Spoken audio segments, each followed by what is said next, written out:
ओवैसी साहब, आप social media पर इतने एक्टिव रहते हैं, आपको भी बड़ा अजीब लग रहा होगा कि जो लोग आपको इतने सालों से ट्रोल करते आए, आपकी इतनी आलोचना करते आए, आज आप सबके हीरो बने हुए हैं। ओवैसी साहब पूरे देश के हीरो बने हुए हैं। मतलब किसी भी पक्ष का हो, किसी भी धर्म का हो, असदुद्दीन ओवैसी आज हिंदुस्तान के हीरो बने हुए हैं। आपको कैसा लग रहा है? ये एहसास कैसा है ओवैसी साहब?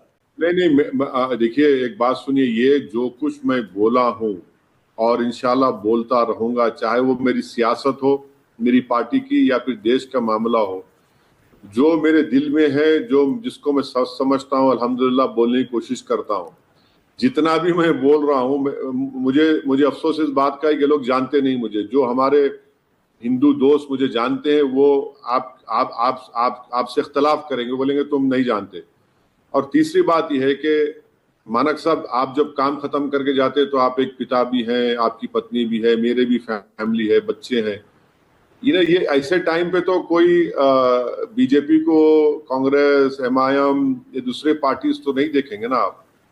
आपको तो अपने आर्म फोर्सेस के हौसलों को बुलंद रखना है, और हमको ये सोचना है कि उनके परिवार पर क्या गुजर रही होगी, जो इस मुल्क की सालिमियत को, इस मुल्क की जमीन को बचाने के लिए आतंकवादियों से, एक पड़ोसी मुल्क के गैर जिम्मेदार रवैये को देखकर उन पे क्या गुजर रही होगी। तो ये कोई, मैं किसी से सर्टिफिकेट लेने के लिए नहीं, किसी से दाद हासिल करने के लिए नहीं कह रहा हूं, ना मेरा मकसद है। वो अल्लाह जानता है मेरे दिल का हाल। बस मैं ये इसलिए कह रहा हूं कि मैं इस मुल्क का एक शहरी हूं, बाइज्जत शहरी हूं, अव्वल दर्जे का शहरी हूं। मैं इस मुल्क का एमपी, जनता ने, अल्लाह ने मुझे बनाया है। थोड़ा बहुत बोलने की कोशिश कर रहे हैं, और वो सच है। सच्चाई ये है कि पाकिस्तान डिस्टेबलाइज करना चाहता है, इससे कौन इनकार कर सकता है? सही बात तो है। कुरान में अल्लाह बोल रहा है कि सच का साथ दो, सच बोलो, तो सच बोलने की कोशिश कर रहे हैं। ठीक है ओवैसी साहब, लेकिन जब आप सोशल मीडिया पर पाकिस्तान मुर्दाबाद का अपना नारा, उस वीडियो को आप डालते हैं, और आपने बाकायदा तिरंगे के 3 रंगों की पगड़ी पहनी हुई है, तो क्या आप टू नेशन थ्योरी के खिलाफ भी एक मैसेज दे रहे हैं क्या ओवैसी साहब, कि टू नेशन थ्योरी को हम पहले भी नकार चुके थे, आज भी नकारते हैं? देखिए, वो पगड़ी जो है, बांका के हमारे जो बिहार चुनाव के कैंडिडेट है रंजीत राणा ने मुझे बांधी। आप देखिए, कोई मुसलमान नहीं, रंजीत राणा ने कहा कि असद भाई इसको पहन लीजिए, मतलब लगाओ, मुझे कोई एतराज नहीं है। तो टू नेशन थियरी तो 1947 में हमारे बुजुर्गों ने उसको रिजेक्ट किया, और मौलाना हुसैन अहमद मदनी रहमतुल्लाह अलैह, अल्लाह उनकी खबर को नूर से भरे, उन्होंने तो लिखा था कॉम्पोजिट कल्चर। हमारे बुजुर्गों ने कॉम्पोजिट कल्चर को अपनाया, हमारे बुजुर्गों ने उसको रिजेक्ट किया, जिना के पैगाम को। जिनको जाना था वो पाकिस्तान चले गए, जो शुरू से, अजल से भारत को अपना मानते आए हैं, वो मानते आए हैं। हम इसी सरजमीन में पैदा हुए और इसी के आगोश में हम लोग चले जाएंगे जब अल्लाह का हुक्म होगा। तो टू नेशन थियरी को हमने कब अपनाया है?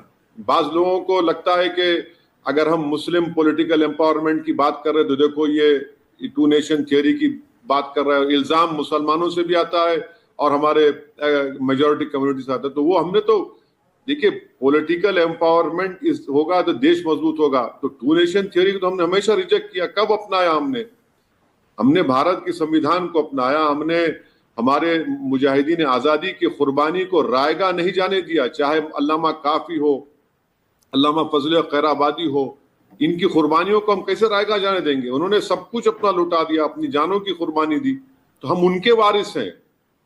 हम ये जो टू नेशन थियरी के लोगों के कभी वारिस थे ना, कभी हमारे लिए हमारे दिलों में उनके लिए कोई अहमियत रहेगी कभी नहीं। मुझे ऐसा लगा ओवैसी साहब कि जब आप पाकिस्तान मुर्दाबाद का नारा इस समय, जब जंग चल रही है, तब आप उसको हाईलाइट करते हैं, उससे एक मैसेज ये भी जाता है कि ये धर्म के नाम पर, टू नेशन थ्योरी तो है ही, लेकिन इस्लाम के नाम पर ये जो एक देश बना, उसका ऐसा स्वरूप, ऐसा रूप, मतलब ऐसा बिगड़ा हुआ रूप, विभत्स रूप, आप शायद उसकी भी आलोचना करने के लिए आप ये नारा दे रहे हैं। नहीं, देखिए, 19वीं सदी में, 19th सेंचुरी में 2 कंट्रीज बने मजहब की बुनियाद पर, और दोनों भी फेल्ड स्टेट हैं। एक इजराइल बना, अब जेनोसाइड कर रहा है 50,000 फलस्तीनियों का बरसों से। पाकिस्तान बना इस्लाम का नाम लेकर, आप देखिए वहां कितने अब्यूज हो रहे हैं। तो ये दोनों भी नाकाम स्टेट हैं, दोनों भी फेल्ड स्टेट है। अगर आप आपके पास अगर आप डाइवर्सिटी को, कल्चर को एक्सेप्ट नहीं करेंगे, पाकिस्तान एक्सेप्ट ही नहीं करता। बल्कि मुझे यहाँ पर याद आ रहा है कि उस वक्त बांग्लादेश नहीं बना था, जिन्ना साहब जब पहली मर्तबा ढाका गए तो वहां पर वहां के स्टूडेंट्स ने आकर उन्होंने कहा कि आप उर्दू को इम्पोज मत करिए, यहाँ पर हम बंगाली बोलने वाले हैं। तो जिन्ना साहब ने कहा कि नहीं, हम उर्दू को इम्पोज करेंगे। उन्होंने बीज बो दिया था बांग्लादेश का उसी वक्त। तो डाइवर्सिटी को अगर आप कबूल नहीं करेंगे तो आप कैसे आप अपना कंट्री को चलाएंगे, चाहे वो इजराइल हो या पाकिस्तान हो। तो डाइवर्सिटी बहुत जरूरी है ना, ये प्लुरलिज्म है। आप अगर आप बोलेंगे कि एक ही सिस्टम या एक ही कल्चर रहेगा तो ना तो भारत किसी भी कंट्री के लिए अच्छा नहीं है, बशमूल भारत के वो। हाँ ठीक है।